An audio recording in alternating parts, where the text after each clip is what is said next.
Bonjour à tous et à toutes.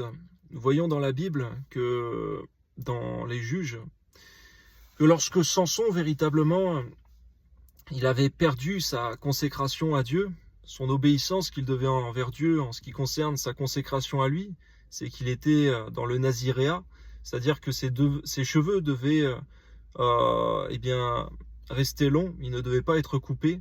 On voit que dans la loi juive, dans l'Ancien Testament, effectivement, lorsque un homme se consacrait à Dieu au travers du naziréat, il ne devait pas boire de vin, il avait des ordonnances, et dans ces ordonnances, il avait aussi de ne pas se couper les cheveux. On voit que lorsque Samson, il a trahi ce pacte avec Dieu, cette alliance, que voilà, il avait reçu non pas de lui-même, de sa propre volonté, mais qu'il avait reçu par un ange de Dieu.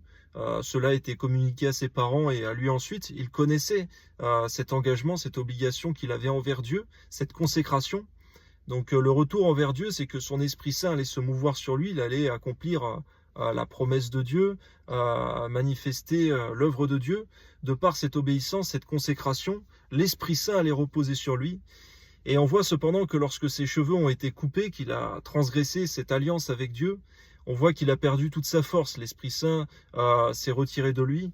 Mais lorsqu'il a invoqué Dieu, lorsque ses cheveux également avaient repoussé, sa consécration recommençait à croître, même si elle était très faible, eh bien, lorsqu'il a invoqué Dieu, l'Esprit de Dieu est revenu sur lui. Il a agi avec puissance et effectivement, il a brisé les colonnes, renversé les poutres. Et la Bible nous dit qu'il a tué plus de Philistins à ce moment-là que dans tout le reste de sa vie. Aujourd'hui, pour le contexte, il ne s'agit pas pour nous de tuer des gens. Aujourd'hui, le combat est spirituel, c'est ce que nous dit la parole de Dieu écrite, la Bible. Mais en ce qui concerne la consécration, j'aimerais encourager chacune et chacun à véritablement rester consacré, obéissant à Dieu, car effectivement, il s'agit de ne pas attrister l'Esprit Saint, de ne pas éteindre l'Esprit, et par cela même, nous devons garder notre vie de consécration à Dieu, notre foi, déjà premièrement en Christ, mais également notre vie de consécration, car voilà, Samson qui se disait comme les autres fois, je vais tirer vengeance de mes ennemis, alors qu'on venait tout juste de lui raser la tête, lorsqu'il a délivré le secret à Delilah, qui lui a coupé les cheveux, rasé la tête, eh bien il n'avait plus sa force. Il s'est dit, je vais faire comme auparavant. Aujourd'hui, on aimerait peut-être parfois faire l'œuvre de Dieu comme auparavant, mais sans notre vie de consécration, eh bien ça ne marche pas.